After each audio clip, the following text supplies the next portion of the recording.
Buongiorno, ben ritrovati con Focus TG. Iniziamo questa edizione con una storia tragica ma umanamente ammirevole, perché oggi si dà l'ultimo saluto a un uomo che per salvare il suo cavallo ha perso la vita, ha sacrificato la sua vita. Andiamo in diretta a Bassano del Grappa da Nancy Galdi e da Alessandro Costacurta per la parte tecnica. A te Nancy. Sì, buongiorno direttore, buongiorno a tutti i telespettatori di Rete Veneta. Si è svolto qui nella chiesa di Marchesani di Bassano del Grappa, che vedete alle mie spalle, il funerale di Lorenzo Zucchetto, il 59enne morto domenica mattina a Valbrenta nel tentativo di salvare il suo cavallo.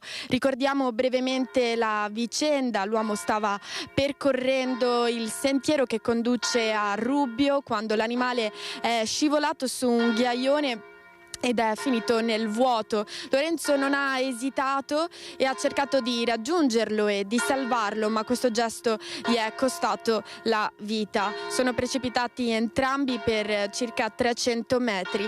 Lorenzo abitava proprio qui a Marchesane di Bassano del Grappa con la moglie Patrizia e la figlia Giorgia. Ha lavorato come gommista per anni qui a Marchesane ed era andato in pensione appena 2 mesi fa, quindi un uomo molto conosciuto e stimato. Questa mattina alle 10, nonostante il caldo, la comunità ha voluto stringersi attorno alla famiglia. Quasi 200 persone si sono presentate alle esequie per dare l'ultimo saluto a Lorenzo, presenti anche gli alpini di cui Lorenzo aveva fatto parte e i donatori di sangue.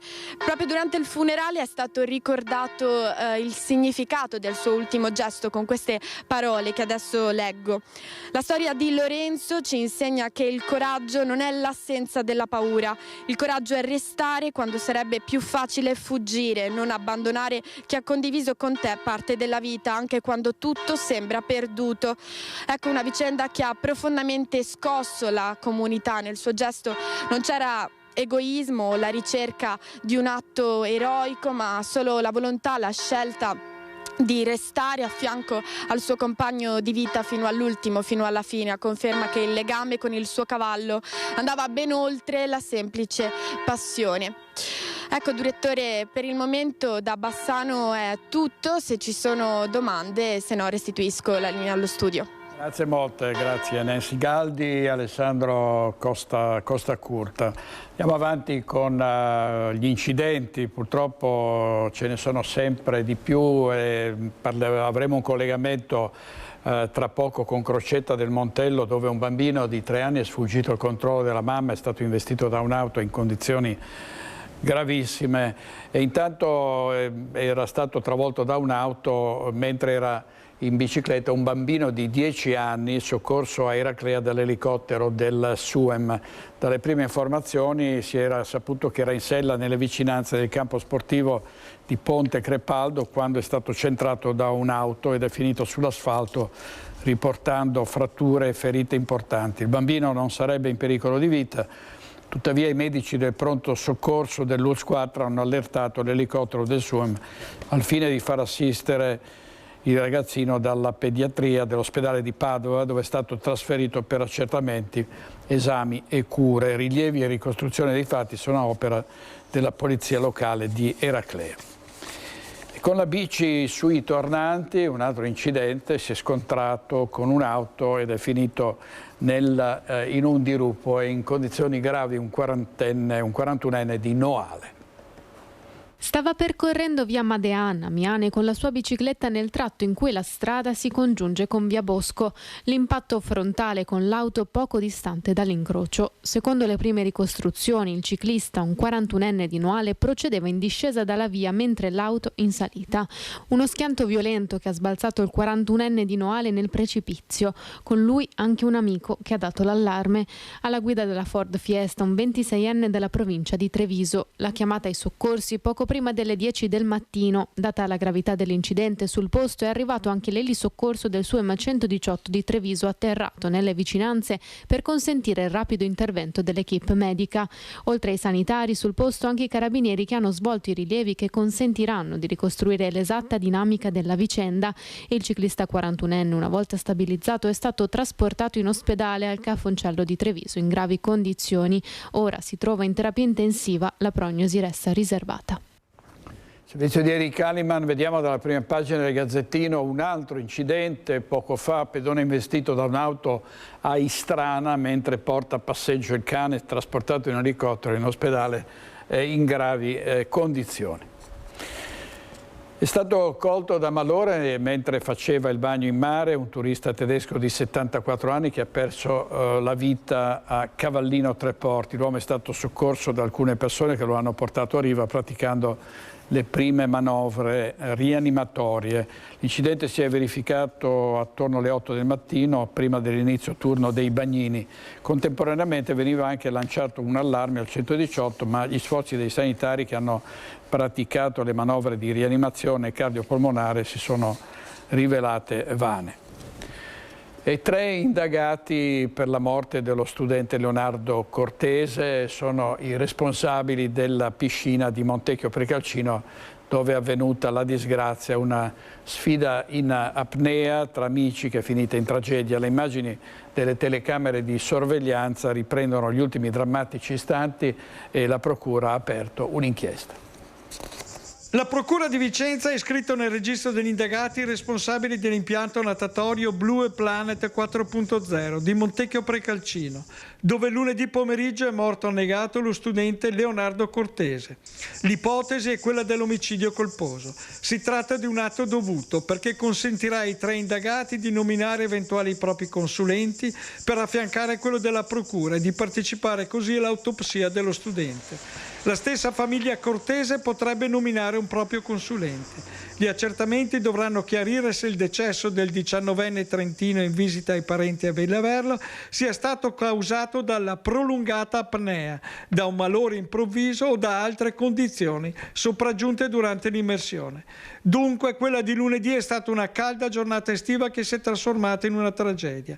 Le indagini del PM Blattner dovranno accertare le cause del decesso e se ci sono eventuali responsabilità colpose. Secondo la ricostruzione dei carabinieri, Leonardo e un amico hanno deciso di immergersi cercando di trattenere il respiro il più a lungo possibile nella piscina di poco più di 20 metri.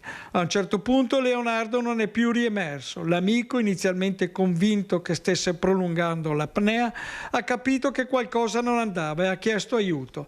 Le telecamere di sorveglianza hanno ripreso tutta la sequenza: l'intervento dei bagnini, il recupero del giovane dal fondo della vasca e i lunghi tentativi di rianimazione.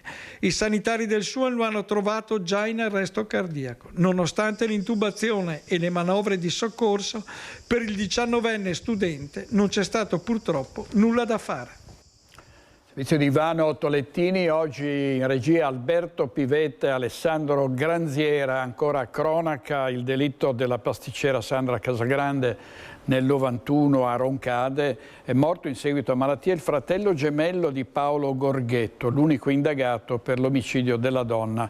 Il suo DNA è stato infatti rilevato su una tenda del negozio in cui la vittima venne brutalmente accoltellata. Roberto Gorghetto, 58 anni, abitava a Musile di Piave nel Veneziano. Essendo gemello del sospettato ed essendoci la possibilità che il DNA trovato fosse il suo, si era reso necessario esaminare anche il codice genetico, il suo codice genetico. Le analisi di laboratorio avevano poi portato a escludere un coinvolgimento nella vicenda. Il DNA rilevato nel negozio era rimasto per 30 anni senza nome finché nell'autunno scorso non è scattato l'alert nei confronti di Gorghetto, il cui DNA era stato nel frattempo catalogato per tutt'altro episodio. Gorghetto che era stato fermato per un controllo dalle forze dell'ordine.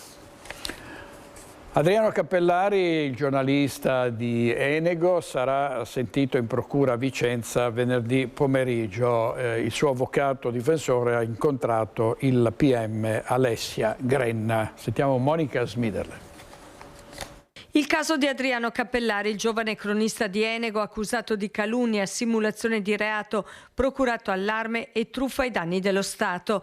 Oggi il suo avvocato difensore Roberto Rigoni Stern ha incontrato il PM Alessia Grenna. È stato un incontro cordiale nel corso del quale abbiamo verificato le strategie per poter definire quanto prima questa vicenda, perché da parte di Cappellari c'è la volontà, come già anticipato, di collaborare con gli inquirenti, pertanto abbiamo chiesto di effettuare un interrogatorio nel più breve tempo possibile che possa essere finalizzato a chiarire la sua posizione. Ecco. Adriano Cappellari dovrebbe presentarsi in procura a Vicenza per chiarire la sua posizione venerdì pomeriggio. L'interrogatorio dovrebbe tenersi venerdì pomeriggio e quindi stiamo attendendo la convocazione formale. Cappellari è un ragazzo provato da questa vicenda e che comunque ha bisogno di rialzarsi. Stiamo parlando di un ragazzo di 21 anni,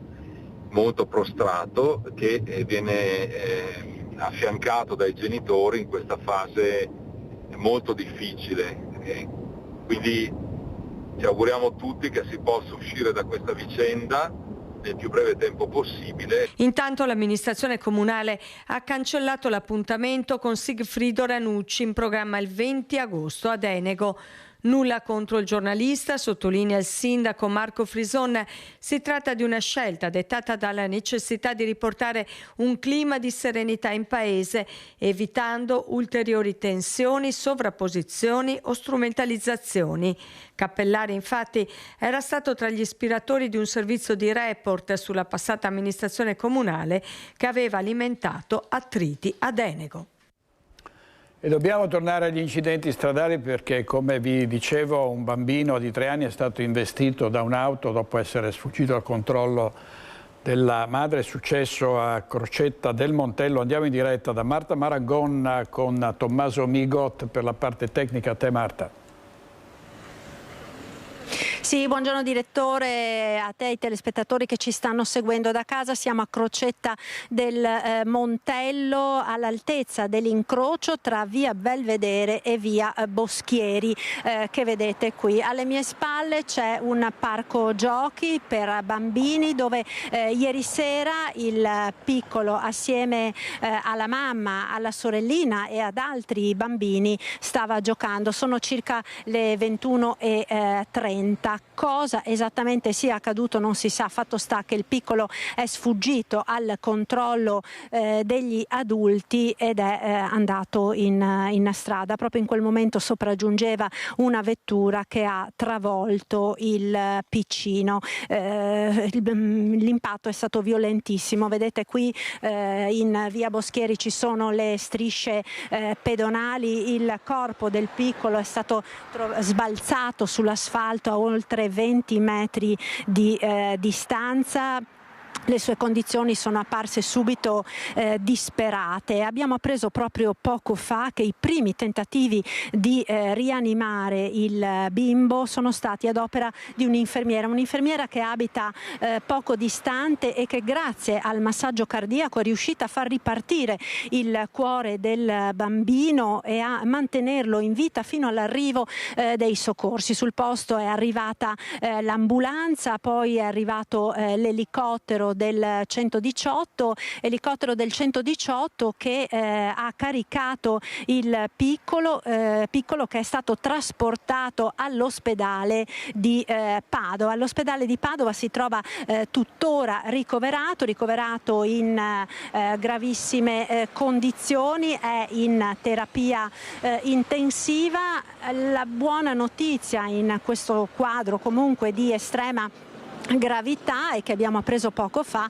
è che le condizioni del bimbo sono stabili, quindi ha trascorso la notte in condizioni stabili e quindi di fatto diciamo questa può essere una buona notizia. Qui abbiamo ci ha raggiunto la sindaca di Crocetta del Montello, Marianella Tormena, che ieri sera non appena ha preso la notizia si è precipitata qui sul posto agosto ed ora naturalmente tutto il paese, tutta la comunità che sta pregando perché questo bimbo possa farcela. Sì, sono momenti difficili, io spero veramente che quel bambino riesca a trovare la forza per sorpassare questo momento di criticità. Ringrazio veramente chi ha prestato i primi soccorsi perché ci vuole forza, coraggio e sentirsi con il dono del dare, non è da poco in quei momenti. Ringrazio veramente anche tutti i soccorsi che sono precipitati, altrimenti non potremo dire dai che ce la fai, poveretto. Quindi io spero veramente anche per la famiglia che trovi la forza e il coraggio di resistere in questo momento. Grazie Sindaco, quindi da Crocetta del Montello è tutto, restituisco la linea allo studio. Grazie a Marta Marangone e a Tommaso Migotta e vediamo ancora per la cronaca un mandato d'arresto europeo, un hotel di Limena e una banda specializzata nella clonazione di carte di credito lungo le autostrade belghe. La squadra mobile di Padova ha rintracciato e arrestato un 49enne moldavo ricercato dalle autorità del Belgio. Sarebbe responsabile insieme ad altri complici di una truffa da 23.000 euro ai danni di 22 automobilisti. Francesco Rattae. È mercoledì mattina quando gli agenti della squadra mobile di Padova fanno irruzione in una camera d'albergo a Limena. Dentro, ancora addormentati, 3 uomini, un moldavo di 49 anni, un connazionale di 38 anni e un rumeno di 32 anni. Il 49enne è il vero obiettivo dell'operazione. Sulla sua testa pende un mandato d'arresto europeo emesso dal Belgio, dove è ritenuto parte di un'organizzazione specializzata nella clonazione di carte di credito. Il gruppo agiva nelle aree di servizio della rete autostradale belga, installando skimmer su dispositivi di pagamento per poi riutilizzare i dati rubati in altri esercizi commerciali. Le vittime accertate dalla polizia belga sono 22 per un danno complessivo di circa 23.000 euro tra marzo e aprile di quest'anno. L'uomo, mai controllato prima in Italia, era arrivato da poche ore dalla Germania a bordo di un'auto con targa tedesca insieme agli altri 2. Al termine degli accertamenti, il 49enne è stato arrestato in esecuzione del mandato e portato nel carcere 2 Palazzi di Padova. Per gli altri 2, un moldavo e un romeno incensurati, è scattata l'identificazione, mentre la loro posizione sul territorio nazionale è stata verificata dall'ufficio immigrazione. Caccia ai malviventi che a Vivaro di 2 Ville hanno rapinato una bifamiliare, un blitz in pieno giorno di criminali armati che hanno scassinato la cassaforte tra le urla della residente che aveva scoperto i banditi. A vedersi spianata la pistola di fronte da un bandito incappucciato è stata proprio la signora Francesca che, resasi conto di quanto stava accadendo in casa, era uscita urlando dall'abitazione. Non sul volto, però lì. Ecco, mio marito mi dice, almeno siamo qui a parlarne, potremmo anche non essere qui a parlarne perché poteva succedere anche di peggio. Cerchiamo di andare avanti e diciamo non è successo il peggio. E vabbè, se questa è una magra consolazione comunque. Erano almeno 5 criminali entrati in azione in pieno giorno. Poco dopo le 11:30 sono entrati nell'abitazione della famiglia Bassan, titolare di un allevamento ittico. Non una villa lussuosa, ma una sobria bifamiliare come tante. Il comando, con i volti travisati, sapeva esattamente dove colpire, con un blitz durato complessivamente 10 minuti. Prima hanno forzato il cancelletto d'ingresso, poi hanno segato i 5 cardini della porta blindata e si sono diretti in camera da letto dove sotto un quadro c'era la cassaforte di famiglia. A parte qualche centinaio di euro in contanti, lì erano custoditi i veri tesori di famiglia, quelli affettivi. Non ci sono soldi che possono riappagare gli affetti che ti sono stati rubati, a parte il fatto di esserti stata usurpata la casa che ritieni che sia il posto più sicuro al mondo dove tu ti trovi, non lo è più, né di giorno né di notte. e gli ori, gli affetti, quelli dei miei genitori, dei miei figli che mi avevano dato in consegna ancora del battesimo, che avevano detto tienili lì, che comunque sono ricordi. Al di là dell'aver sottratto oggetti di un qualche valore economico, la rabbia in zona resta, visto il ripetersi troppo frequente di furti. I banditi qui hanno rubato soprattutto la serenità. Si dorme con un occhio aperto. Adesso sono andata al mercato, che a Due Ville c'è il mercato, sono stata fermata da tantissime persone, tutte quante che mi hanno confortato in qualche modo e che tutti noi cittadini ci sentiamo in qualche modo cioè indifesi, siamo completamente indifesi, perché nonostante tu abbia l'impianto d'allarme, nonostante tu cerchi di mettere un po' in sicurezza questi beni personali che hai, che non sono neanche chissà quanti, non sei al sicuro da nessuna parte. Furti, rapine e poi anche le risse, ne è scoppiata una a Cannareggio, uno dei sestieri veneziani. Ieri tra un gruppo di nordafricani ci sono 2 feriti in ospedale. Andiamo in diretta da Filippo Fois con l'operatore Sandro Ponchio. A te Filippo. Buongiorno direttore, buongiorno ai telespettatori di Rete Veneta. Siamo a Cannareggio, verso la fine di Cannareggio. Alla mia sinistra c'è Campo Santi Apostoli, dove vedete che si sta dirigendo questo flusso interminabile di turisti. Si arriva al sestiere di San Marco e la prima cosa che si incontra è il ponte di Rialto. Come vedete lo scenario sembrerebbe abbastanza tranquillo, quasi rasserenante, una giornata come tante a Venezia. Purtroppo il problema è che oramai sempre più spesso questo scenario cambia in maniera radicale. Intanto ci siamo incamminati con Sandro Ponchio per Cale Dolfin per farvi vedere il teatro dell'ultimo episodio di violenza.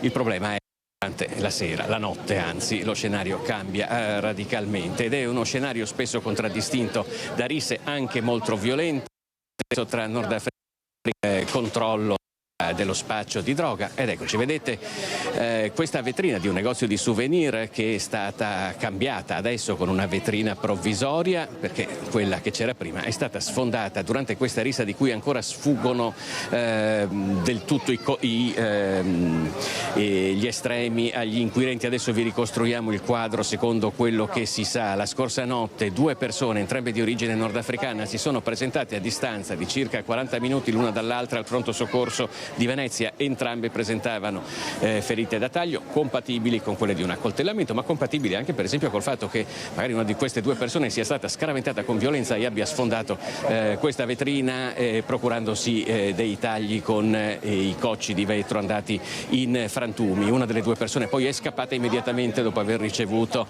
le prime cure. Qui fino all'altro giorno era presente un'ampia chiazza di sangue che riconduce appunto l'arrivo di questi 2 feriti, entrambi tunisini, a quanto accaduto qui. Una dinamica che ora si sta cercando di spiegare attraverso anche l'utilizzo delle camere di videosorveglianza che sono presenti in zona e le testimonianze di chi qui ci abita, anche se come vedete, come il resto di Venezia, è una zona prettamente turistica. Ciò che si pensa è che ci si possa trovare di fronte a un'ennesima lite, una faida per il controllo dello spaccio di droga. Questa tra l'altro non è una zona che è nuova a determinati fenomeni. Forse il caso più eclatante che avevamo raccontato era stato circa un anno fa, quando un giovane che era stato accoltellato a una gamba in pieno pomeriggio era stato salvato da un militare ucraino in congedo che aveva usato le tecniche di salvataggio imparate sul campo di battaglia e sostanzialmente con la sua cintura l'aveva utilizzata come laccio emostatico, bloccandogli il sanguinamento della ferita a una gamba, letteralmente salvandogli la vita. Questo per dirvi quale sia l'aria che tira in alcuni momenti in alcune zone di questa città, in cui purtroppo anche qui il problema dello spaccio di droga e il contendersi delle zone rappresenta un allarme piuttosto serio. Direttore, io per ora ti restituirei la linea. Grazie Filippo. Filippo Fois con Sandro Ponchio da una caldatissima Venezia. C'è un tasso di umidità spaventoso, ma Venezia comunque, avete visto, è sempre piena di turisti che devono stare particolarmente attenti ai pickpocket, ai borseggiatori e alle borseggiatrici. Ma torniamo ai ladri che sono entrati in azione in piena notte mentre una famiglia era al ritorno dalle vacanze e ha seguito praticamente il furto dal cellulare, un bottino da 20.000 euro. Prima una telecamera l'hanno girata Dopo aver girato la telecamera che riprendeva la porta d'ingresso, sono montati su per il tetto, hanno schiumato la sirena dell'allarme e quindi hanno spaccato tutto quanto quella cosa là. Sono entrati da una finestra sul retro, facendosi largo nel vialetto della casa di via 24 Maggio a Visnadello di Spresiano, non curanti delle telecamere. L'effrazione ha fatto scattare gli allarmi dei cellulari della famiglia in viaggio dall'altra parte del mondo. Ci sono arrivati messaggi di segnalazione di allarme intrusione e appena ci sono arrivate queste notifiche qua abbiamo subito provato a chiamare i carabinieri, però ci siamo resi conto che dall'estero non si può, cioè nel senso non sapevamo come muoverci. E che abbiamo chiamato il fratello di mia moglie che avvisasse i carabinieri che ce li mandasse lì subito. Da una telecamera che avevamo interna a casa sentivamo i rumori, li vedevamo e in quel momento là sono arrivati i carabinieri. E quando sono arrivati anche i carabinieri ne vediamo da altre telecamere che abbiamo fuori che c'è una macchina blu che gira davanti e indietro e la stessa macchina blu la vediamo anche a mezzanotte che fa un giro là di manovra davanti al nostro cancello. Hanno lasciato la casa appena i carabinieri sono arrivati, non lasciando tracce, un furto da circa 20.000 euro. Hanno portato via 3 borse e uno zaino, sicuramente di marca. E molto probabilmente anche un braccialetto e pensiamo anche un po' di contanti, non tanta roba che avevamo dentro una borsa, anche perché dentro casa ormai non teniamo più nulla. Non si può andare avanti così, continuiamo a parlare di assalti in villa, nelle abitazioni, nelle imprese spaccate e lo Stato è lì immobile, inerte, che non prende provvedimenti adeguati a questa situazione che riguarda principalmente il Veneto, il nord-est, dove ci sono decine di colpi al giorno, senza calcolare quelli che non vengono denunciati. Ne abbiamo parlato anche ieri sera a Focus con i nostri ospiti. Era presente Enzo Spatalino che però ha perso, come sapete, la voce in seguito a un delicato intervento chirurgico. Spatalino, giornalista, editorialista, popolarissimo, conduttore televisivo, è stato comunque presente e ha detto la sua attraverso l'intelligenza artificiale. Questo non è Spatalino ma il suo avatar. Sentiamo cosa ha detto. Il governo, in particolar modo la Meloni, non deve avere timore, deve inasprire il più possibile le pene e abbracciare il concetto di remigrazione vanacciano. La Meloni deve assolutamente unirsi, fare squadra con Vannacci, altrimenti la destra difficilmente riuscirà a tornare a governare, soprattutto come alleati, come Forza Italia. È cristallino che non sono affidabili perché non hanno voluto approvare le preferenze nella... Allora, poi si è parlato anche di preferenze, ma la prima parte che avete sentito era sulla sicurezza. Ancora i furti a Treviso, 5 colpi in 2 mesi in un condominio di Viale 4 Novembre alle porte della città. I ladri entrano nelle case attraverso dei passepartout, aprendosi le porte e senza arrecare danni. Cresce la preoccupazione nel quartiere. Sentiamo Edi Kaliman. Sembra che avessero una specie di passepartout perché non c'è nessun segno di scasso, a parte sul portone qua di entrata che si vede che l'hanno forzato, ma alla porta entri, pensi di aver lasciato aperto, cioè che non hai chiuso a mandate e invece poi entri e trovi la casa sottosopra. 5 colpi in 2 mesi al condominio Carlo Alberto di Viale 4 Novembre a Treviso. Un sistema ripetuto, quello dei ladri che entrano in casa anche di giorno approfittando delle famiglie assenti per lavoro o perché in vacanza. Il metodo sempre lo stesso, forzare il portone d'ingresso, arrivare al pianerottolo dell'appartamento e senza nessun danno aprire la porta blindata di casa. Hanno forzato, ci sono i segni, però a casa il portone 0 segni, cioè entri tranquillamente e non te ne accorgi neanche perché noi eravamo in ferie e ci ha avvisato il nostro amico che andava a dar da mangiare ai gatti e poverino si è spaventato tantissimo e il giorno dopo sono entrati anche a casa sua col stesso modo. Si vede che sono stati spaventati perché da casa sua è andata bene, perché hanno guardato in un paio di posti, spostato quadri, eccetera, e poi sono andati via. Alla signora invece hanno lasciato la casa a soqquadro e rubato tutti i gioielli, anche quelli di bigiotteria. E noi siamo un centinaio di famiglie, io qua ho cambiato casa perché erano entrati i ladri dove ero prima e mi sentivo sicura, tranquilla, perché essendo in tanti, essendo in quarto piano, anche perché prima si erano arrampicati, essendo in primo, qua mi sentivo sicura, mi sentivo tranquilla. E adesso non mi sento più tanto tranquilla. Non la sola famiglia ad essere stata colpita, solo la scorsa settimana l'ultimo colpo. I malviventi hanno aperto tutti i cassetti nel tentativo di trovare oggetti di valore da rubare. Non contenti hanno aperto frigo e congelatore, mangiando e bevendo e lasciando tutto il cibo a marcire. I proprietari infatti erano in vacanza. A trovare l'amara sorpresa i vicini di casa. Sono stati molto silenziosi, molto accorti, i vicini non hanno sentito niente. Probabilmente qualcuno è stato anche di notte, ma davvero non si è sentito nessun rumore nella scala dove abito io. La signora sotto hanno portato via una cassetta di sicurezza dal muro. Fatti che stanno creando un senso di insicurezza che prima nel palazzo alle porte di Treviso non c'era. Come in questo periodo no, perché sono stati proprio ravvicinati e comunque impensieriscono molto, perché vista la silenziosità con cui si muovono potrebbero esserci anche le persone dentro. Ci auguriamo che ci sia un po' di attenzione rispetto a questo momento un po' particolare, perché lascia il segno. E le forze dell'ordine hanno seguito le tracce di tanti ladri che li hanno portati praticamente ai campi nomadi lungo la 4, in particolare a Padova e a Verona, e ne è seguito un blitz proprio per prevenire i furti e per recuperare refurtiva. Il blitz è scattato all'alba con un centinaio di agenti di polizia che prima di entrare all'interno hanno cinturato l'area di Lungargine e San Lazzaro, presidiando i varchi di fuga. Nel campo nomadi di Via Longhina a Padova sono state controllate tutte le 17 case fisse e mobili, identificati presenti 65 persone, 26 minorenni, un segnale forte ed esposto dal Dipartimento di Pubblica Sicurezza dopo il monitoraggio dei furti commessi in città tra settembre 2025 e marzo 2026.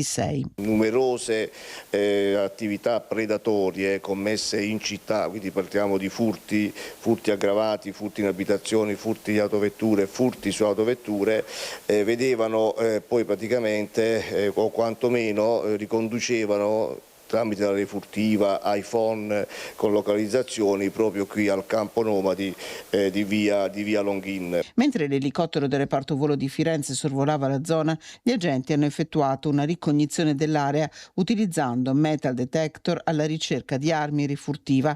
Nel campo scoperto un'auto senza assicurazione segnalata a livello nazionale per furti commessi in serie negli autogrill della 4 tra Milano e Trieste. In relazione ai furti in autostrada è stata eseguita una perquisizione dopo una rocambolesca fuga avvenuta lo scorso 21 luglio, quando un'auto sospettata di alcuni colpi nell'area di parcheggio Roncada Est era stata intercettata dalle polizie stradale al casello di Meolo e seguita fino a Roncade, dove il veicolo della polizia, per evitare un incidente, era finito fuori strada con 2 agenti leggermente feriti. Abbiamo sviluppato la targa ed è intestata ad una persona dimorante lì all'interno del campo nomadi, e quindi anche la perquisizione che è stata disposta dalla Procura della Repubblica di Venezia per il reato di resistenza, e quindi sicuramente un intervento volto un attimo a monitorare, verificare e far comprendere che c'è lo Stato e che quindi bisogna rispettare le regole. Il 18 luglio a un residente nel campo nomadi era stato notificato un ordine di custodia cautelare in carcere per una rapina commessa ad Arezzo ai danni di un gioielliere. Numerosi i furti che riportavano al campo nomadi commessi su auto in sosta a Padova, in via Vigonovese, ma anche a Noventa Padovana. Oltre ai furti, le risse. 2 nomadi erano stati segnalati a febbraio dopo che, entrati a una festa privata, avevano ferito un 31enne vicentino e un coetaneo con cocci di bottiglia. Un segnale forte, ripeto, per evitare che si possano creare zone franche, perché a Padova e provincia zone franche non esistono. Servizio di Chiara Gaiani, ci sono state subito le reazioni politiche, il vice sindaco di Padova Bressa che ha ringraziato l'operato della polizia e anche la Lega con Marcello Bano che ha ribadito la necessità di aumentare la sicurezza e la legalità. Finalmente. Voglio ringraziare il questore Marco Dorisio per l'intervento che ha fatto in via Longhin. A tal proposito voglio ricordare le parole del mio collega sindaco Sergio Giordani, che diceva: sono complice? Sì, non bisogna criminalizzarli, ma bisogna capirli. Bene, se io dovessi fare un riassunto di questa giornata, direi più Dorisio e meno Giordani. Non si fa attendere la sarcastica reazione del sindaco di Noventa Padovana, Marcello Bano, Lega, che da mesi punta il dito contro il camponomadi di via Longhin. Rincara la dose la capogruppo in consiglio comunale della Lega, consigliera regionale Leonora Mosco. L'intervento è stato disposto dopo l'aumento dei reati e le ripetute indicazioni dell'area come possibile base logistica per attività predatorie. È incredibile che il comune abbia destinato circa 250.000 euro agli insediamenti di via Longhin e Lungargine e San Lazzaro, circa 50.000 euro per una nuova area attrezzata e altri 200.000 per sistemare le casette. Quando vengono utilizzati i soldi dei cittadini devono esserci più controlli rigorosi, responsabilità e pieno rispetto delle regole. L'inclusione non può trasformarsi in tolleranza verso l'illegalità. Il comune cambia impostazione.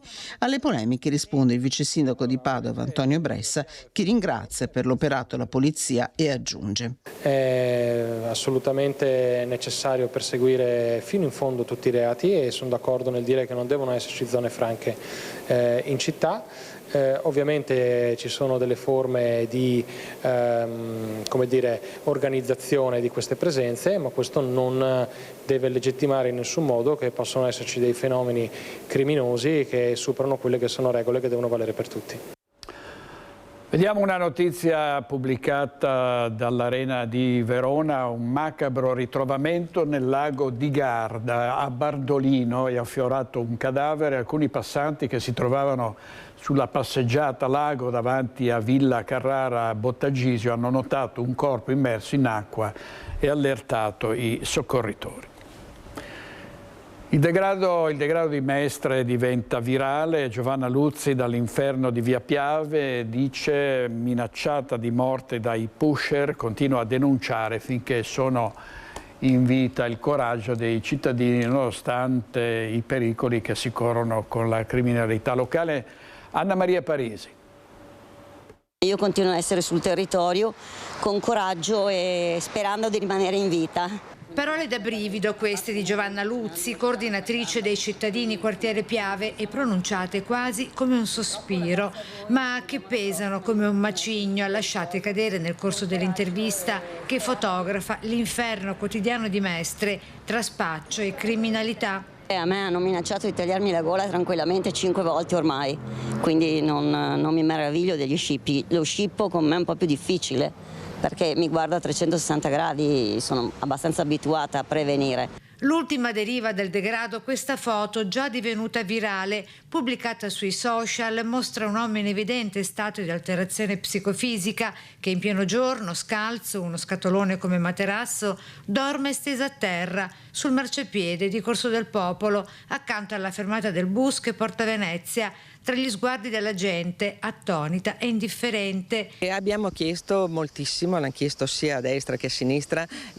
finalmente l'istituzione del vigile di prossimità, che avrebbe tantissime funzioni, tutte positive, a cominciare proprio da quello che accade quotidianamente, non solo di sera ma anche di giorno, rispetto innanzitutto al decoro, ma anche alla sicurezza dei commercianti, delle persone che passeggiano, di quello che può accadere, delle donne che devono andare in giro tranquille, quindi più gente di controllo nel territorio, non solamente con effetto sanzionatorio ma anche proprio con effetto educativo.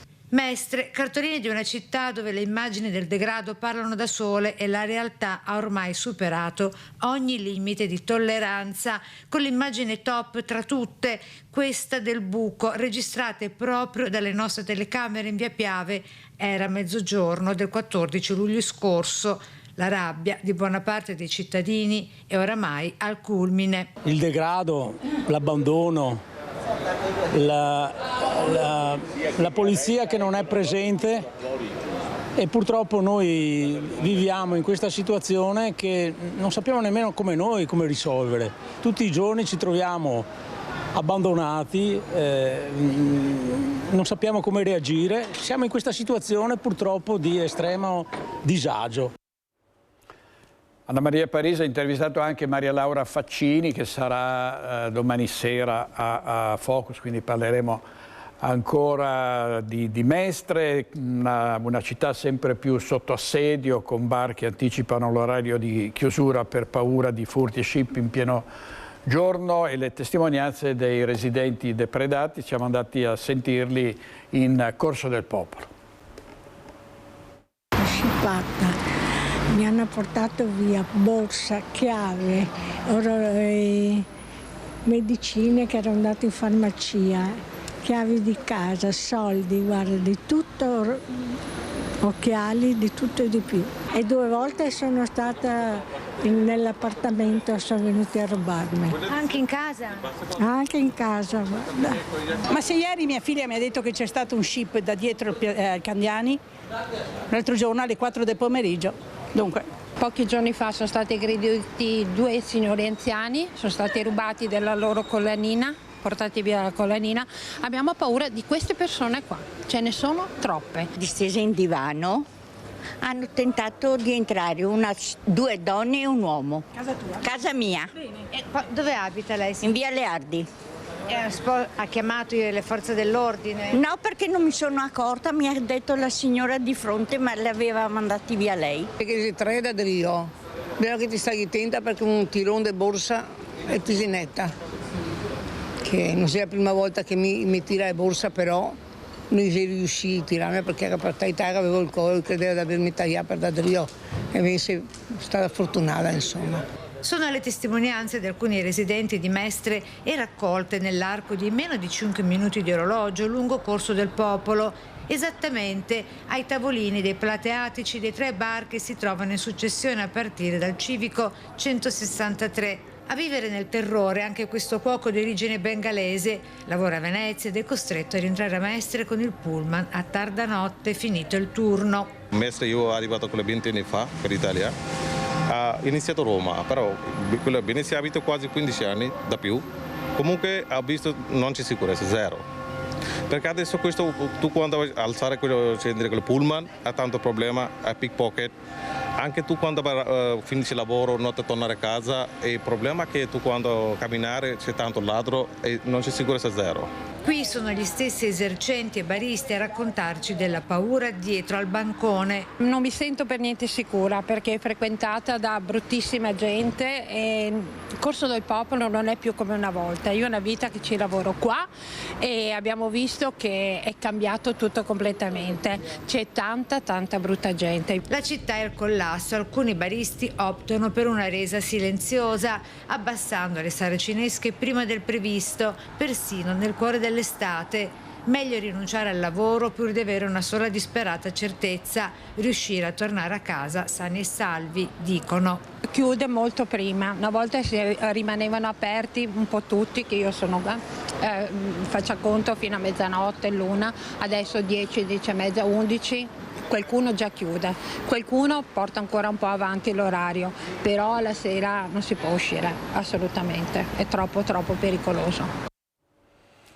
I Serenissimi e l'assalto al campanile di San Marco, a piazza San Marco, con il tanco, ricorderete, tra l'8 e il 9 maggio del 1997, a tanti anni di distanza, la sentenza per Flavio Contini, uno dei Serenissimi, 32 mesi di servizi sociali. Andiamo in diretta da Chiara Gaiani. A te Chiara, con Andrea Benetti per la parte tecnica. Sì, siamo a Casale di Scodose, ringraziamo Flavio Contini che ci ha accolto nella sua abitazione, ringraziamo anche il sindaco di Casale di Scodosia, Marcello Marchioro. 32 mesi per il processo dopo quello che non è neanche stato un assalto del 2014, un affidamento ai servizi sociali dopo i 3 gradi di giudizio. Flavio Contini, come accoglie questa notizia? Beh, devo accogliere il gioco forza, comunque se non ci fosse stato niente tanto meglio, perché la mia età sarebbe bene stare un po' a riposo, diciamo, ecco. Comunque io per la causa lo faccio volentieri, ecco, fra parentesi, questa condanna me la prendo e sapevo quello che andavamo incontro sempre, questo l'abbiamo sempre saputo fin dall'inizio a cosa andavamo incontro. Le abbiamo sempre messo in conto, non siamo degli ingenui come ci hanno voluto dipingerci, ecco. Questo è il fatto. L'hanno fatto solo per denigrarci, perché noi abbiamo fatto la cosiddetta, come ho sempre detto, rivoluzione intelligente, tanto è vero che fin dai primi processi del primo caso, diciamo del 97, è emerso proprio da parte dei giudici che noi avevamo programmato la non violenza. Ecco, questo sta nel grosso a quei, chiamiamoli quest'altri, stati presunti rivoluzionari, perché non sono mai riusciti a fare qualcosa senza la non violenza come abbiamo fatto noi. Noi abbiamo fatto qualcosa di eccezionale premeditando la non violenza, e questo ce l'ha riconosciuto anche lo Stato italiano. Tanto è vero che quei primi processi, che sono andati anche un po' per la lunga, ci hanno anche risarciti qualcosa con la legge Pinto, ecco, perché erano andati fuori tempo. Ecco, volevo farvi vedere con l'aiuto di Andrea Benetti questo poster che sta alle spalle di Flavio Contin. Il 9 maggio del 1997, gliel'ho già fatta questa domanda: che cosa ha provato quel giorno? Ce lo vuole raccontare? È un po' difficile raccontare dopo tanti anni, un'emozione straordinaria, un qualcosa di indescrivibile. Se quel giorno siamo andati a Piazza San Marco, ci fosse stato una batteria d'artiglieria che ci sparava contro, non ci avrebbero fermati nemmeno quelli. Eravamo talmente convinti di quello che facevamo, e i fatti ci hanno dato ragione dopo, ecco, alla lunga, non subito, ma alla lunga ci hanno dato ragione. Ecco, che quello che avevamo fatto, quello di liberare, anche se per poche ore, che io l'avevo proprio previsto che sarà per poche ore, perché avevo previsto anche l'arrivo delle teste di cuoio, ecco, ne valeva la pena, perché dovevamo ricordare la caduta della Serenissima, i 200 anni della caduta della Serenissima, ecco, tutto lì, per rinvangare il nostro passato, perché i veneti riprendano coscienza della propria storia, non di quella italiana. Io non dico di rinnegare la storia italiana, perché tutti insieme facciamo la storia italiana, veneti, siciliani, piemontesi, sardi, eccetera, però in quel momento contava la nostra storia. I veneti invece ci sono dimenticati della propria storia, molti veneti purtroppo. Se noi vediamo, per esempio, per fare un esempio, vediamo in tutta Italia, se tu vedi un baldacchino di qualche sardo che va a vendere le angurie oppure vende qualcos'altro, ha sempre la bandiera della Sardegna. Questi sono da ammirare, i veneti no. Quindi lei rivendica con forza il suo essere veneto. Molte bandiere venete si sono viste sulle nostre finestre, questo sì. Ecco, io adesso chiederei al sindaco, chiuderei proprio questa diretta. Io ringrazio davvero Flavio Contin per la sua disponibilità. Che tipo di servizio state studiando? Il comune di Merlara, di Casale di Scodosia la potrà accogliere? Certamente daremo massima disponibilità a Flavio, sia per l'amicizia e per la stima che ho nei suoi confronti. Credo che questa sentenza, come diceva Flavio, sia abbastanza imbarazzante a 83 anni fare in maniera che una persona dia disponibilità al comune. Però creeremo un progetto apposta per Flavio, magari con qualche associazione che lui fa parte, è una persona molto attiva a Casale di Scodosia, dunque penseremo di fare proprio un progetto ad hoc per lui, in maniera che sia una cosa abbastanza facile da fare, soprattutto per la sua età, che naturalmente, come diceva lui prima, sarebbe il meritato riposo di questa età. Questa vicenda io credo che per Flavio sia la chiusura, insomma, anche un peso che si toglie, e questo siamo tutti contenti, me personalmente, perché insomma è giusto anche arrivare alla fine di qualsiasi vicenda, no? Anche se si sono impiegati 12 anni a fare questa sentenza, magari se la facevano un po' prima, i servizi sociali li faceva sicuramente in una maniera diversa. Io questa data del 9 maggio del 97 è una di quelle date che si ricordano come per esempio l'11 settembre, no? Quando hai saputo di questa notizia sai dove eri esattamente. Quando io mi ricordo dove ero e anche stavo guidando la macchina e avevo la radio accesa, non c'erano i cellulari, dunque sono quelle cose che ti restano nella memoria sempre, proprio perché, non dico per la gravità della cosa, ma per una cosa eclatante che hanno fatto sicuramente con le loro ragioni, e Flavio me le ha spiegate più di qualche volta e si vede anche dalla sua casa la sua attaccatura alla Serenissima Repubblica. Dunque sono contento anch'io della chiusura di questo cerchio, che sia finalmente finito. E infatti, come potete vedere, il tavolo è pieno di documenti. Flavio Contin sta ancora studiando.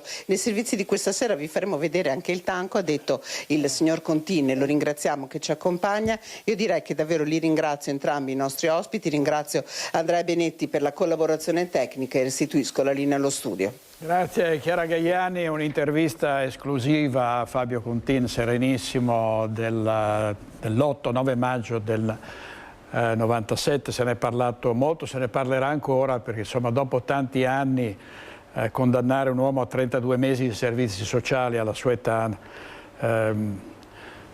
lasciamo perdere. Allora, per un fatto in cui non c'è stata violenza, se non ovviamente il sequestro del traghetto, ovviamente è stato commesso un reato, ma fin da allora diciamo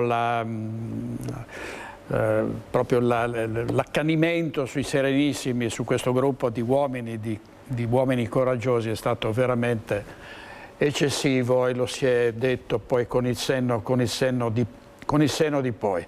Restiamo nel Veneto. Il movimento politico Futuro Nazionale, legato al generale Roberto Vannacci, raggiunge nella provincia di Vicenza quota 2000 tessere. Ad annunciarlo Joe Formaggio. Sentiamo. Un grandissimo futuro nazionale per la provincia di Vicenza. Passati i 2000 iscritti, con un mese d'anticipo dopo la promessa fatta al generale, quindi abbiamo guadagnato un mese, abbiamo superato i 2000 iscritti, più di 50 comitati, e la regione Veneto prima in assoluto in Italia, la provincia di Vicenza al top. Il risotto anticomunista al Tartufo Nero dei Colli Berici diventa occasione per festeggiare le oltre 2000 tessere raggiunte dal partito di Vannacci in provincia di Vicenza.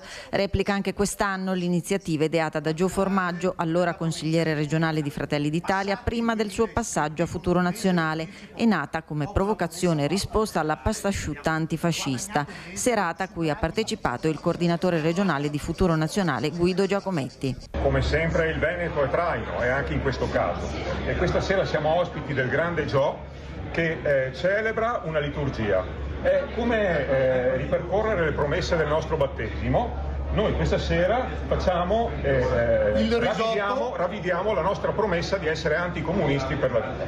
E questa è una precondizione, un prerequisito poi per aderire chiaramente al movimento del grande generale Vannacci. Allora vediamo anche quello che è il piano, il programma di sicurezza del partito del generale Vannacci. Sentiamo Francesco Rattai da Padova. Droni nei quartieri ritenuti più pericolosi, architettura ostile, allarmi ad ultrasuoni, ronde a cavallo. Questi alcuni dei punti del programma per la sicurezza presentato dallo staff padovano di Futuro Nazionale. Noi pensiamo che la normativa attuale preveda tutto quello che noi abbiamo indicato, cioè l'obiettivo nostro è far sì che il sindaco non si possa più lavare le mani della sicurezza dicendo che è competenza assoluta del Viminale, del Ministero degli Interni, ma il sindaco deve essere, per forza di cose, perché le norme, le leggi lo indicano chiaramente, deve essere parte attiva, parte principale della sicurezza in una città. Non solo tecnologia nel programma che dà il via alla campagna elettorale futurista, tra le proposte anche quella di andare oltre alle zone rosse e di istituire zone gialle, oltre ad utilizzare lo strumento del DASPO urbano. I vannacciani chiedono inoltre una residenza minima a Padova di 7 anni per accedere ai servizi di welfare comunale come gli asili nido e le case popolari. Questo è un programma che noi abbiamo stilato per far sì che i nostri potenziali presunti, non sappiamo se noi faremo un'alleanza o andremo da soli, è un programma di massima. Poi quando lo applicheremo, vorremmo applicarlo, quando diventerà parte integrante del nostro programma di governo di Padova, valuteremo con attenzione, con più attenzione di quanto abbiamo fatto adesso determinati aspetti e li renderemo in linea del tutto al 100% con quelle che sono le normative. È iniziata la campagna elettorale di Futuro Nazionale, che non sa ancora se nel 2027 sosterrà la corsa del centrodestra o farà una volata solitaria. Il programma presentato, però, è per gli esponenti vannacciani imprescindibile per il cambiamento. È chiaro che saremo presenti a Padova, saremo presenti a Verona, faremo delle liste molto forti. Sul tema alleanze sarà tutto da vedere, come è già stato detto prima in conferenza stampa, ci sono dei punti, delle linee rosse o nere, chiamiamole come vogliamo, invalicabili, verso il quale non ci sarà nessuna possibile coalizione. Cioè, se si vuole mantenere lo status quo, noi non saremo d'accordo, noi siamo per il vero cambiamento, questo vale sia a livello nazionale che a livello locale. Il partito guidato dal generale Roberto Vannacci intanto continua a crescere nelle iscrizioni sia in provincia di Padova che nella regione del Veneto. Padova sicuramente la crescita impetuosa, sono oltre 35 comitati sparsi nell'intera provincia e più di 2000 iscritti e oltre 12.000 iscritti nel Veneto. Ieri sera a Focus abbiamo parlato anche della decisione della Camera, del voto della Camera di impedire di rendere pubbliche le chat tra l'ex sottosegretario Dalmastro e un uomo sospettato di essere legato alla Camorra. Tra gli altri ospiti c'erano anche Pietro Bean e il sindaco di Isola Vicentina, Francesco Gonzo, che su questo si sono confrontati. Sentiamo. Delle persone, quando gli stessi protagonisti delle chat di cui si è chiesta autorizzazione a procedere non sono né colpevoli, sono persone su cui la magistratura sta indagando, quindi l'autorizzazione a procedere i magistrati non ne hanno bisogno perché hanno già tutto quello che serve, tutti gli strumenti per indagare. In più c'è anche un articolo, che è quello del 68 della Costituzione, che mette ben chiaro le modalità con cui si va a procedere contro gli parlamentari. Articolo 68 della Costituzione non lo ha scritto la destra, lo hanno scritto i padri costituenti, gli stessi padri costituenti che hanno scritto la Costituzione contro la riforma costituzionale, cui sono andati a votare, secondo Bean, i giovani all'ultimo referendum. Quindi Bean, non è che possiamo, come dire, usare la Costituzione, no, tirarla per la giacchetta quando mi serve da una parte e poi dall'altra. Stiamo parlando di rispetto della magistratura e rispetto della Costituzione. Dire che si è arrivati a questo punto per colpa della destra vuol dire che le persone che sono a casa ci stanno ascoltando, forse parte anche di quei 58% che sono andati a votare alle elezioni, spengono la TV e vanno a letto o cambiano canale, perché dichiarazioni di questo termino Bean, se lo dice lei sicuro. Sicuramente sì, perché dire certe cose vuol dire allontanarsi dalle realtà.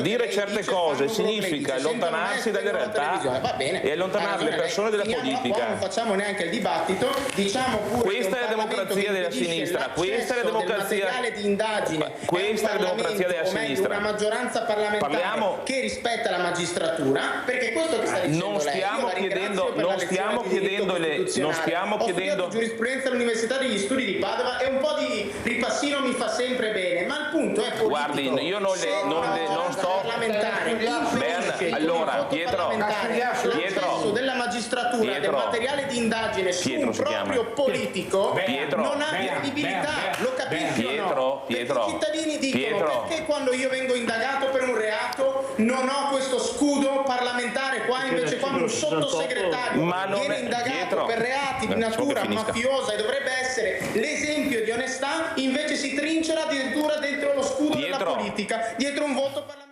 Allora, questo era Pietro Bean, consigliere comunale del Partito Democratico a Padova, con il sindaco di Isola vicentina Gonzo. Andiamo in pubblicità con i nostri registi Alberto Pivetta e Alessandro Granziera. State con noi, torniamo subito.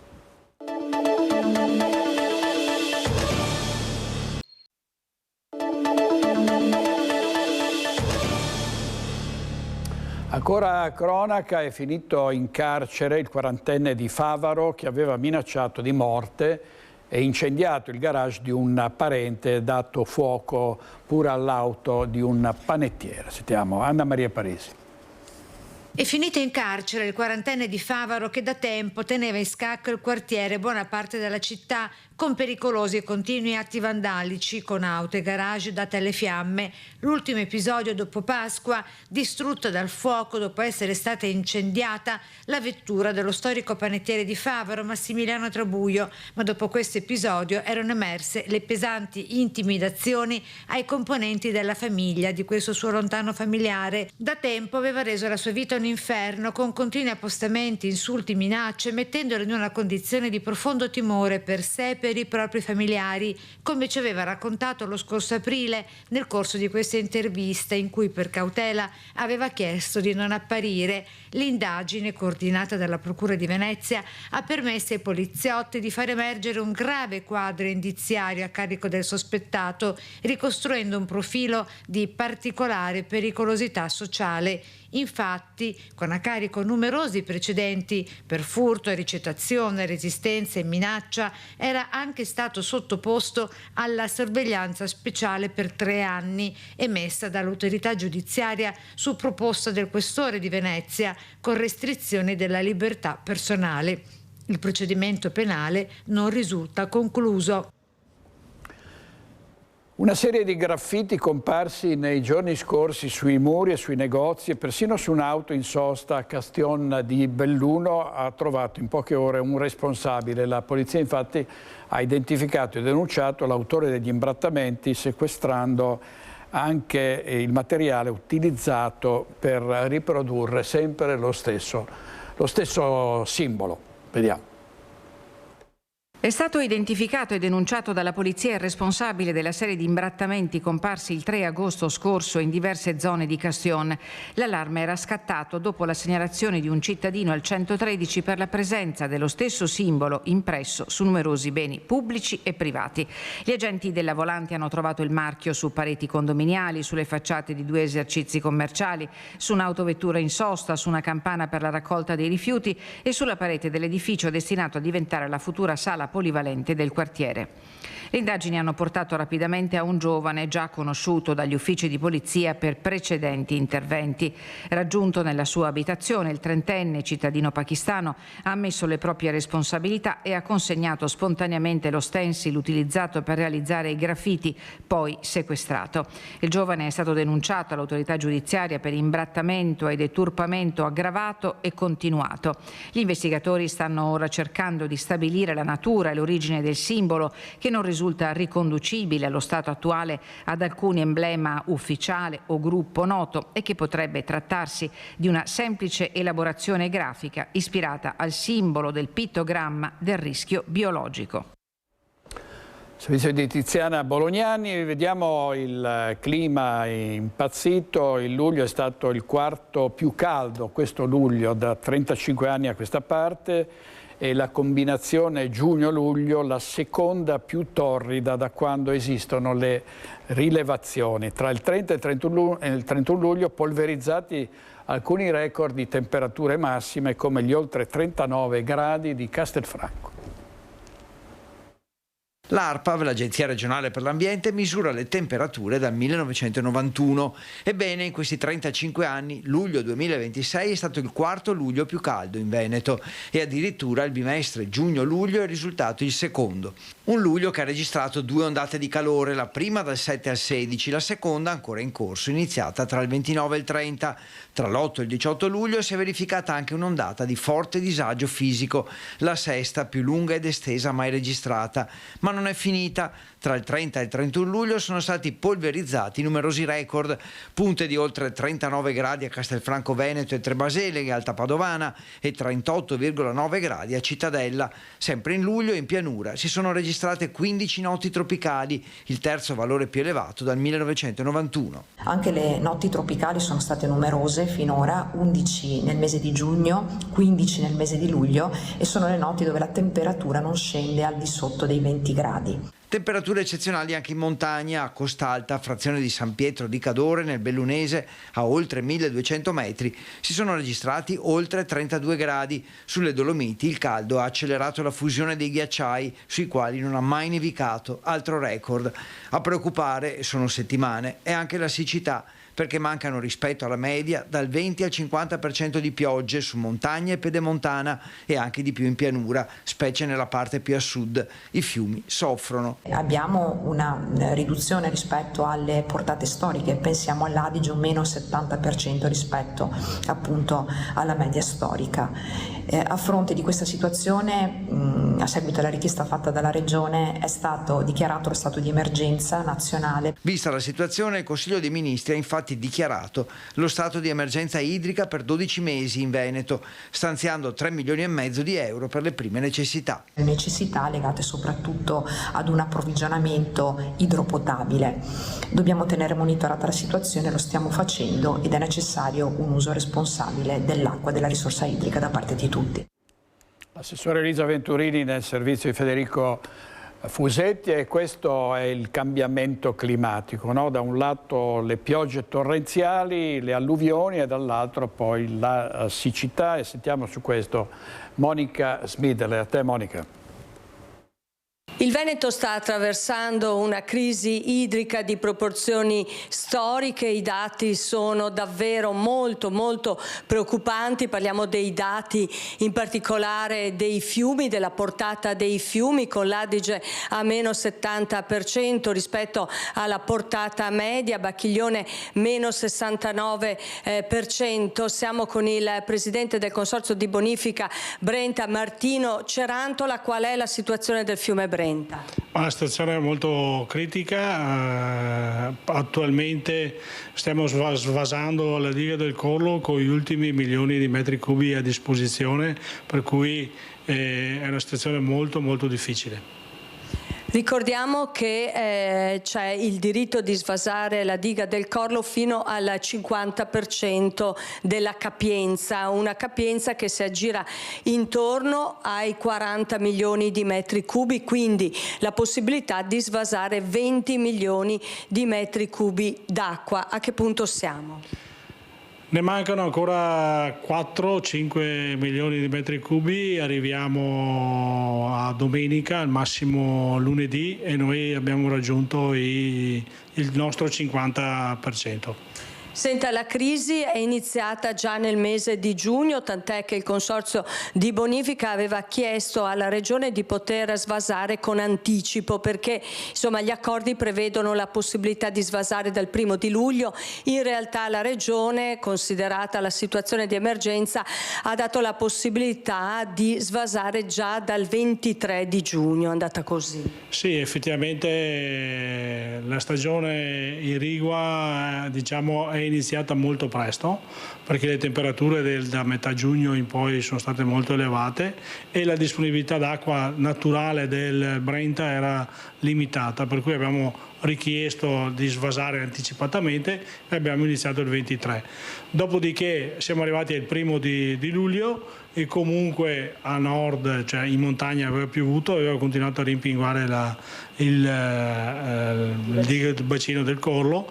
Teniamo presente che se dovevamo svasare effettivamente quello che ci sarebbe di necessità, portavamo via 1 milione di metri cubi al giorno, vuol dire che in 20 giorni. Invece abbiamo chiesto un sacrificio, iniziato turnazioni presto agli agricoltori per centellinare l'acqua a disposizione. Purtroppo siamo arrivati al 4, 5, 6 agosto che non piove e abbiamo bisogno ancora di irrigare le seconde culture. Teniamo presente che in questo periodo c'è anche il trapianto di molte orticole e di conseguenza necessità di acqua. Che cosa succederà adesso, Presidente? Adesso chiediamo alla Regione di poter svasare un po' di più del 50% in modo da poter, almeno nei prossimi 8-10 giorni, poter dare un po' di più acqua. Dopodiché, se non potremo svasare ancora, utilizzeremo quella che arriva, ma quella che arriva è molto inferiore alla effettivamente necessità. Di conseguenza chiuderemo alcuni canali.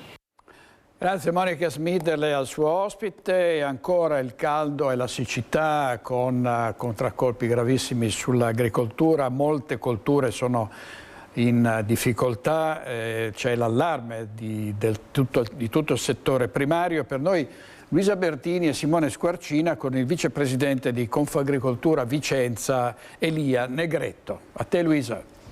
Alte temperature, siccità, afa di questi giorni che mette a dura prova l'agricoltura. Siamo in compagnia con il vicepresidente della provincia di Vicenza di Confagricoltura, Elia Negretto. Siamo qui in un campo di mais. Lei mi diceva un po' tutte le colture stanno soffrendo, perché?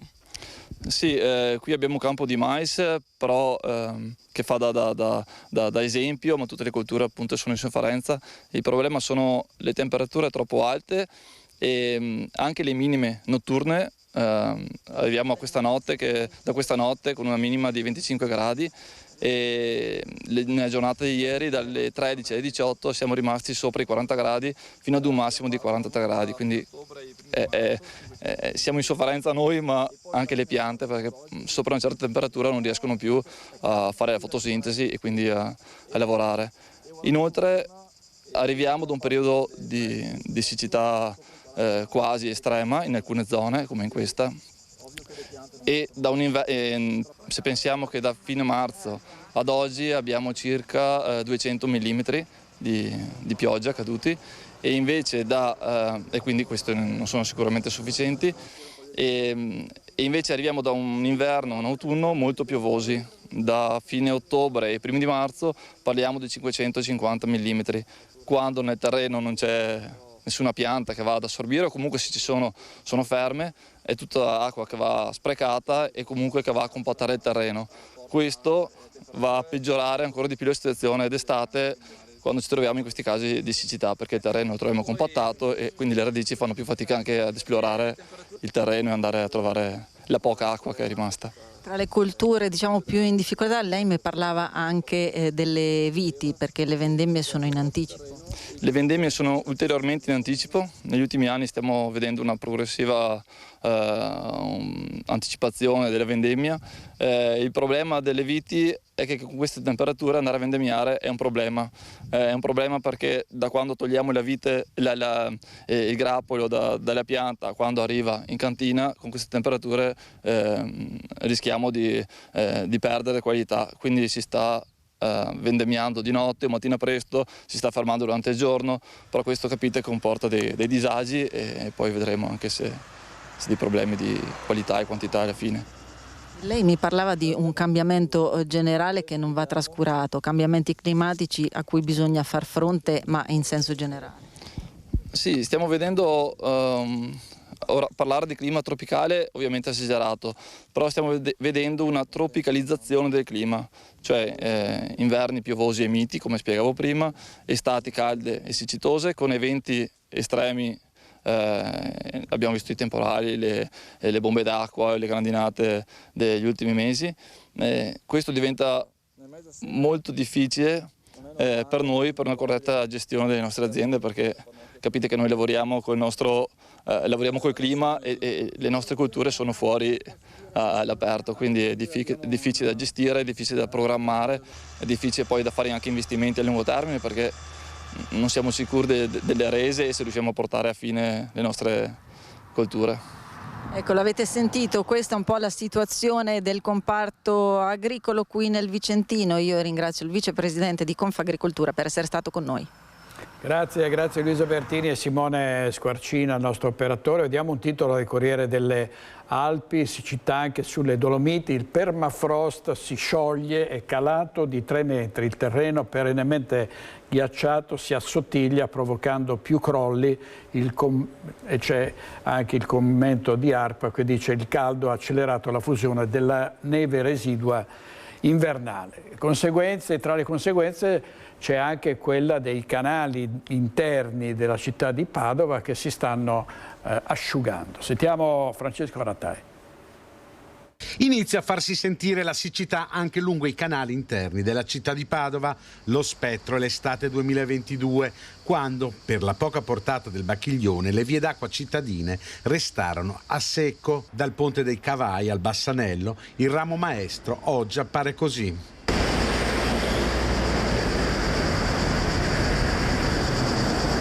Si inizia a intravedere il letto del fiume e le alghe stanno proliferando. Poca la portata del canale che scorre molto lentamente. Dall'altra parte del ponte, nonostante i lavori di pulizia e dragaggio che la Regione ha messo in campo per permettere il deflusso dalle chiuse, l'acqua fatica ad entrare. Anche il Bacchiglione scorre molto lentamente e con un livello idrometrico molto basso, specchio questo di una situazione critica anche a livello regionale.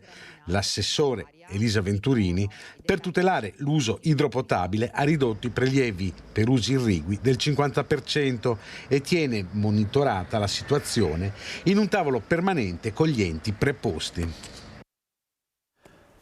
Servizio Francesco Rattai, ancora un minuto di pubblicità. A tra poco.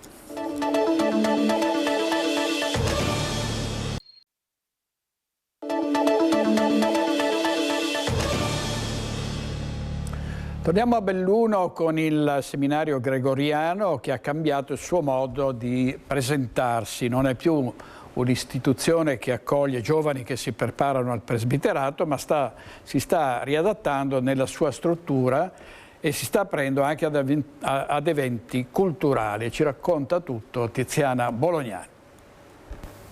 Sì, è proprio un seminario, il seminario gregoriano di Belluno, scrigno di cultura e di storia che cambia pelle, un po' giocoforza perché la carenza di vocazioni, il trasferimento dei futuri sacerdoti a Trento ha lasciato, diciamo, degli spazi vuoti, ma questi spazi vuoti sono stati riempiti di cultura e di iniziative. Al mio fianco c'è il rettore del seminario gregoriano di Belluno, Monsignor Giorgio Lise. Monsignor Lise, questa necessità di aprirvi alla città con queste iniziative sta portando dei risultati importanti? Sì, davvero. Devo dire che non si è svuotato completamente con il trasferimento dei ragazzi a Trento, di quando qui c'è sempre l'Istituto Superiore di Scienze Religiose, quindi un buon movimento, e la Scuola di Teologia per Laici, ecco, quindi qualcosa c'è rimasto, però evidentemente bisognava trovare un modo diverso di riempirlo, e con degli amici, soprattutto subito dopo il Covid che aveva ristretto, no? Aveva un po' isolato le persone, è partita questa idea di fare periodicamente degli incontri molto familiari, se vogliamo, ma anche ricercati dal punto di vista culturale in maniera forte, con musica in particolare, con poesie e letteratura, e riempiendo questi chiostri, che sono forse la cosa più bella, più significativa anche del seminario, di incontri che hanno dato vita, ecco. E penso che sia stata una cosa positiva per i bellunesi, i quali molto così in maniera molto di verità, diciamo così, non hanno avuto timore di dire che in questi luoghi non erano mai entrati, addirittura che non pensavano ci fossero questi luoghi così attraenti, ecco. In effetti questo è un luogo di pace, di riflessione, di meditazione.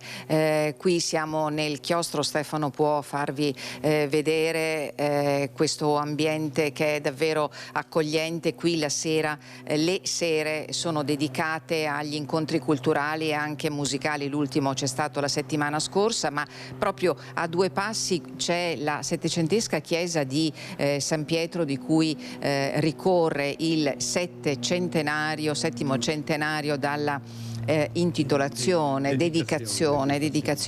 E in seminario, in questo seminario studiò anche Albino Luciani, beato. Sì, è la chiesa del seminario, quella è stata la chiesa del seminario ed ha ancora questo legame. Qui molti preti sono stati ordinati quando la cattedrale magari era inagibile, e tra questi appunto Albino Luciani, poi vice rettore, poi vicario generale, vescovo di Vittorio Veneto, patriarca, Papa, e beatificato poi il 4 settembre del 2022 da Papa Francesco. Abbiamo messo proprio recentemente un'aggiunta alla lapide che ricordava le ordinazioni un po' che sono state realizzate in questa chiesa, per cui diventa la chiesa della comunità cristiana, no? Perché dove vengono ordinati i sacerdoti lì si avvia la celebrazione dell'Eucaristia, e sappiamo che senza Eucaristia non c'è Chiesa, senza Chiesa non c'è Eucaristia, e quindi la vita della Chiesa ha bisogno dei sacerdoti, e allora il popolo di Dio sente anche questa Chiesa, se vogliamo dire così, un po' più sua. Io ringrazio Monsignor Giorgio Lise per la disponibilità, e naturalmente l'invito a tutti, non solo ai bellunesi che stanno imparando a conoscere il seminario gregoriano di Belluno, ma anche a tutte le persone che ci seguono da fuori provincia. Una tappa qui al seminario gregoriano certamente lascerà un ricordo e qualcosa nell'anima che davvero non si può raccontare. Grazie a Tiziana Bolognani, a Stefano Bozzi per la parte tecnica. Vediamo l'economia, una fortissima incertezza sul futuro di Superjet. Adesso si somma anche il mancato arrivo degli stipendi di luglio, con la preoccupazione dei sindacati per questa ennesima azienda in difficoltà. Superjet senza stipendi e senza futuro, si legge nei volantini che a Tessera vengono distribuiti dai sindacati all'esterno della Leonardo, lungo la Triestina. Al blocco operativo, che ha di fatto ridotto all'osso l'attività dell'azienda del settore aeronautico, schiacciata da anni in una complicata vicenda geopolitica e finanziaria, si somma ora il mancato pagamento degli stipendi di luglio ai suoi oltre 100 dipendenti. Probabilmente l'azienda è venuta meno a mandare dei documenti per essere autorizzati dal Tribunale, li ha mandati in ritardo e probabilmente siamo andati lunghi. Adesso cosa è successo? Abbiamo chiesto un tavolo urgente al prefetto, il prefetto ce l'ha dato questa mattina, abbiamo spiegato le motivazioni anche al prefetto, il prefetto si è impegnato a vedere di provare a trovare una soluzione, provando a muoversi in qualche maniera lui. Qualora il prefetto non riuscisse a sbloccare la situazione nei prossimi 2 o 3 giorni, l'azienda sarebbe nelle condizioni di fare un anticipo, una quota forfait per i lavoratori. Superjet International è una joint venture partecipata al 10% da Leonardo e al 90% da una multinazionale russa, le cui quote sono state sequestrate e congelate nell'ambito delle sanzioni applicate dall'Unione Europea dopo l'invasione dell'Ucraina. L'attività dell'azienda è di fatto paralizzata, sospesa in un limbo. I piani di rilancio paventati in questi anni con potenziali investitori degli Emirati Arabi sono rimasti al palo. Siamo molto preoccupati, la situazione è complessa e i progetti di Superjet cominciano a non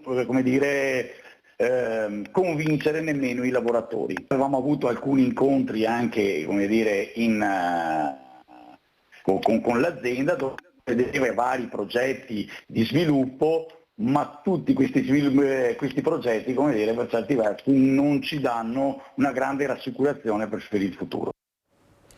Vizio di Filippo Fois, mentre il sindaco di Venezia, Simone Venturini, ha portato i saluti della città ai soldati del reggimento Lagunari Serenissima in partenza per una missione di pace ONU in Libano. L'incontro alla caserma Edmondo Matter di Mestre. Vediamo.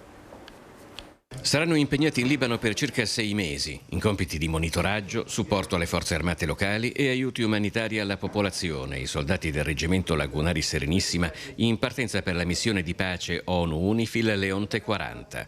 Si tratta della 5ª missione che i Lagunari svolgono in Libano. Alla vigilia della partenza, i soldati hanno ricevuto la visita del sindaco di Venezia Simone Venturini. Il primo cittadino è stato accolto alla caserma Edmondo Matter di Mestre, sede del reggimento Lagunari Serenissima, dal comandante del reggimento, colonnello Leandro Corina, che ha illustrato le principali attività, la preparazione del personale e gli impegni operativi affidati ai lagunari. Oltre alle missioni all'estero, il reparto mantiene un forte legame con il territorio, soprattutto nell'ambito dell'operazione Strade Sicure, ha ricordato Venturini, in un rapporto che vive di ragioni storiche, simboliche ed affettive. Venezia, ha concluso il sindaco, vi saluta e vi aspetta al rientro dalla missione. Sabato alle 10 i funerali del primo cittadino di Gorgo al Monticano, Firmino Vettori. Sarà il lutto cittadino in paese. Ho perso prima di tutto un amico, dice il vice sindaco Marco Fadel, che guiderà il comune fino alle elezioni di primavera. Vettori era sindaco anche ai tempi della strage di Gorgo al Monticano, l'uccisione dei coniugi Pellicciardi. La notizia che sarebbe stato lui a rientrare ci aveva insomma rallegrato tutti quanti, poi è stato proprio un fulmine a ciel sereno e quindi una cosa proprio inattesa totalmente. E le mie più grandi condoglianze le faccio anche pubblicamente alla famiglia, anche se sto aspettando che rientrino, trepidante proprio perché voglio incontrarli. Con loro mi sono comunque sentito telefonicamente già più volte, aspettiamo ormai questo triste rientro, insomma. Un fulmine a ciel sereno la scomparsa del sindaco Firmino Vettori, che ha lasciato anche il vice sindaco Marco Fadel senza parole e visibilmente commosso, lui che lo conosceva da 30 anni, dapprima come vicino di casa, poi come amministratore. Venerdì sarà celebrato il rosario e sabato mattina alle 10 il funerale. Ma il vice sindaco ora è chiamato anche a ragionare sulla sagra cittadina, una festa alla quale Vettori teneva moltissimo. Con ogni probabilità sarà qualcosa molto ridotto, se non totalmente distolto, tra il venerdì e sicuramente il sabato, che c'è la giornata del lutto cittadino, non sarà praticata. E poi vedremo poi vedrà la Proloco, insomma, come organizzare e procedere poi nelle seguenti giornate, anche perché se da una parte può sembrare irriverente una festa in una situazione, dall'altra parte un evento che i paesani sentivano molto e che contiamo possa diventare lo stesso momento di incontro e di ricordo proprio in memoria di Firmino, visto che lui questa cosa ci teneva moltissimo. Quindi speriamo che si trasformi in qualcosa che, se anche non sarà una vera e propria festa, ma sarà comunque quello che lui desiderava. Commosso anche il ricordo di Alessio Pellicciardi, nipote dei coniugi barbaramente massacrati nel 2007, che sui social posta una foto con il sindaco il giorno della sua cresima. Sei stato, scrive, la persona che più ci è stata vicino quando il mondo ci è crollato addosso e senza che nessuno ti chiedesse nulla ci hai preso per mano e hai affrontato tutto quello che ci stava capitando, sempre a fianco di papà, che da quel momento ti ha preso come punto di riferimento. Sabato si prevede una partecipazione elevatissima di amici, amministratori e cittadini che così lo ricordano. Era una persona squisita, ottima, e purtroppo così succede. È stata una grave perdita per noi. Tutto qua, non dico altro. Quanto al futuro, il comune sarà ora retto da Marco Fadel fino a nuove elezioni, probabilmente nella prossima primavera. Servizio di Elena dal Forno e lutto nel mondo della musica e della cultura per la morte di Francesco Guccini, cantautore e poeta, aveva 86 anni.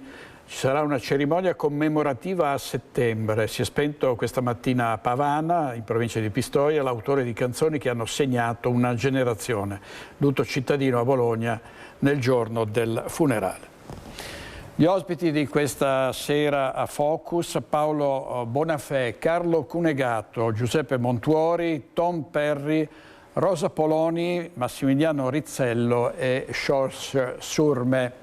È tutto per oggi, grazie, a stasera intorno alle 21:20 e grazie ai nostri registi Alberto Pivetta e Alessandro Granziera. Buona giornata, arrivederci.